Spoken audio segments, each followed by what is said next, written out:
Today our topic is about a maxim, a Latin maxim that is Damnum Sine Injuria. Damnum means actual loss, sine means without. Injuria means legal right, legal damage. So damage without violation of legal right. In the last lecture, we have discussed a maxim that was inverse of it, that was opposite of it.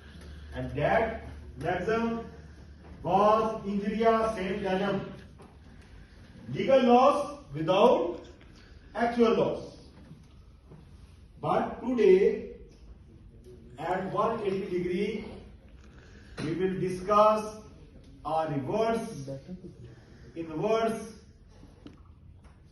maxim, that is Damnum Sine Injuria, damage without violation of legal right.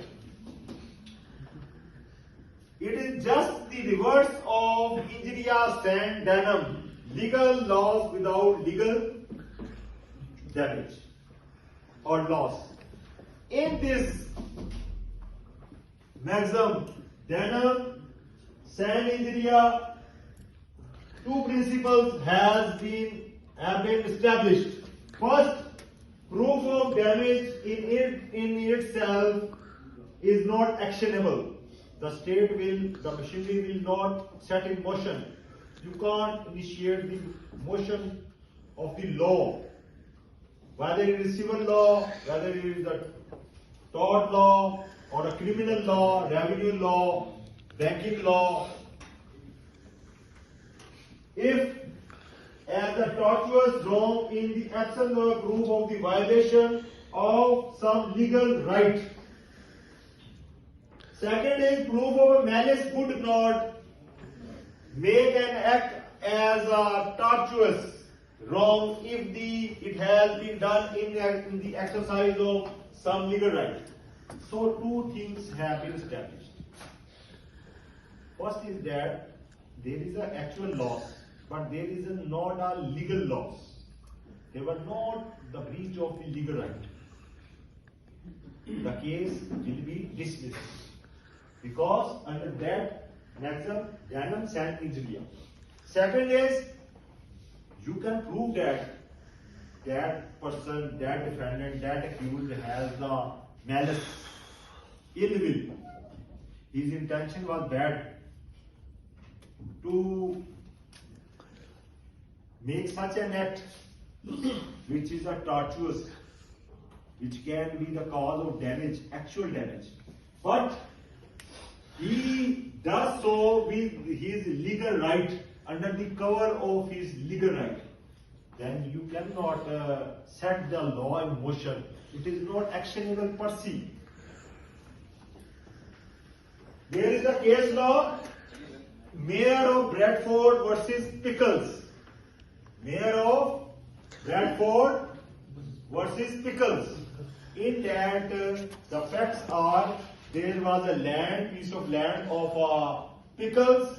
He wanted to sell it to a corporation who was intending to make a scheme of water for the welfare, drinking water for the town inhabitants. But the officers of the high-ups of the corporation denied to purchase his land as a reactionary. That Pickle modified his land level. Due to that, the consequent, its result came in an adverse effect on the project of drinking water scheme. The corporation involved institute a suit against that defendant named Pickle and said that due to his malice, our project has been a failure, and demanded damages, and said that his land should be to such a certain level so that our project should be in a workable, effective way operational. The case was heard. The plaintiff lawyer said that the defendant has made a shaft of water reservoir that has affected the level and the tension underground water was disturbed, and our project has been come up with failure. Consequently, our project is ineffective, unoperational.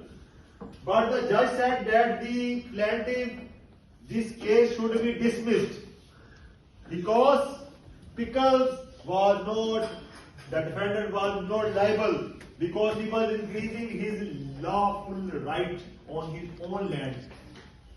Here, the effect of malice will be nullified. Thank you. We will discuss in detail.